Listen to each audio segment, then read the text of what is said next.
During World War II, the Navy had developed combat artists to record its battle exploits, bolster its image, and secure its position in the war's visual history. The Corps of Engineers were to fund and organize the Army Art Unit, which relied heavily on an all-male civilian advisory committee. Examples of the type of techniques used to bolster its image were lithography, painting, government poster art, otherwise known as propaganda, and combat artists must paint the truth as they saw and felt it. Before World War II, the Works Progress Administration's Federal Art Project was a New Deal relief program to fund the visual arts from 1934 to 1943. While supporting Minnesota artists was at the center of the Federal Art Project, the program didn't only give funding to the artists to create artworks.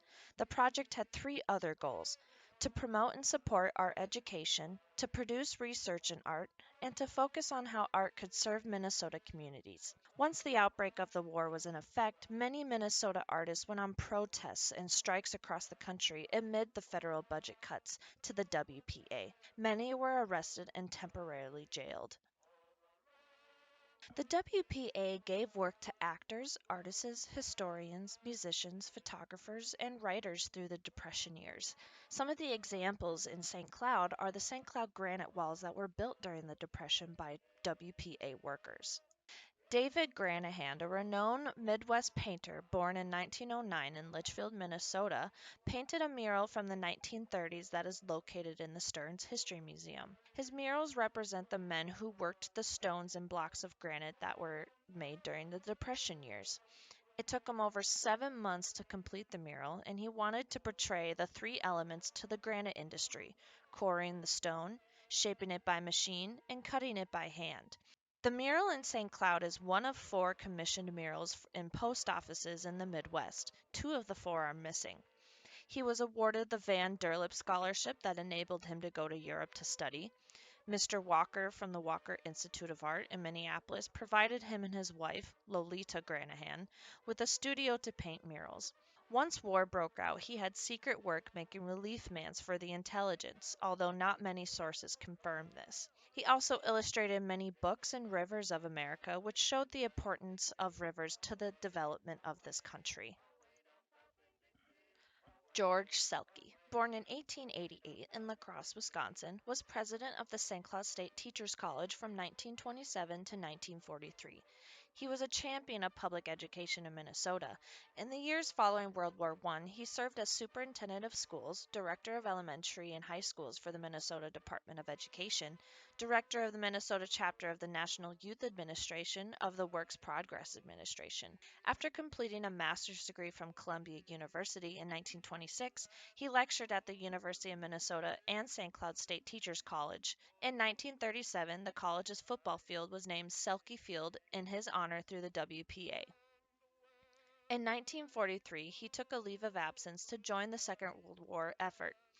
In his position as acting chief of the Education and Religious Office for Land Salzburg in 1945, he worked alongside Monumentsmen Captain Charles R. Satgast and Lieutenant Colonel Ernest T. DeWald to facilitate the recovery and return of works of art and other cultural objects looted by the Nazis and stored within the jurisdiction of the United States forces. This resulted in the return of more than 5 million artistic and cultural items stolen by Hitler and the Nazis. During his brief service as a monumentsman, Selke participated in the movement of the Hertziana Library collection from the Helene salt mines, where the Nazis stored more than 30,000 artworks from all over Europe, the most valuable art storeroom of all time.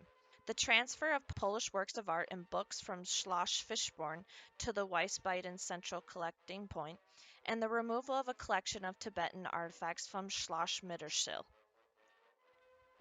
Though he returned to the United States in June 1946 and became Chancellor of the University of Montana, he was called back to Germany in 1951.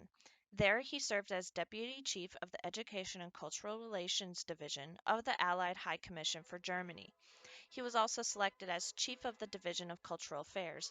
One of only 5 Americans appointed to the United States Educational Commission, he played an important role in the post-war planning of West Germany's education system.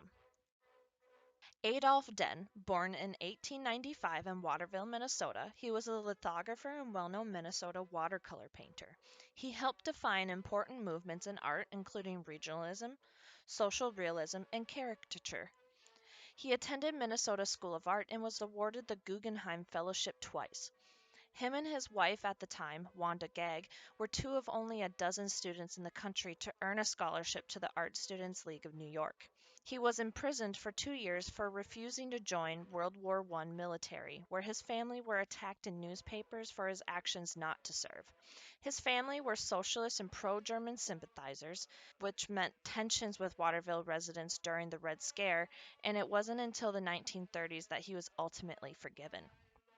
He was a naval combat artist during World War II, documenting Navy blimps. He completed 17 paintings for the U.S. Navy, demonstrating his support for the war effort, which was in contrast to his conscientious stance during World War I. Within these paintings were depictions of the training, patrol, and warfare of air arms in the Navy. He was commissioned by Standard Oil Company of New Jersey to illustrate the necessity of oil during wartime, while also promoting patriotism and the war effort. He also illustrated war bonds propaganda through Abbott Laboratories, and his house is a Minnesota Historic Property, which is on the National Register for his Minnesota watercolor and landscape paintings.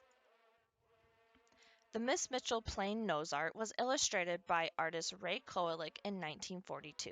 The B-25J Miss Mitchell served in the 310th Bomb Group, the 57th Bomb Wing of the 12th Air Force in North Africa and Italy, completing over 130 missions. Its legacy of no crew fatalities during all of its missions was a rare accomplishment. Ray Koalick painted the nose art on Miss Mitchell originally when he served in the Mediterranean in Italy. He then came back to recreate the artwork on its restored version. He was a part of the 380th Bomb Squadron as their instrument specialist by day and artist by night. He is credited with nearly all of the nose art on the 380th BS B-25 combat ships.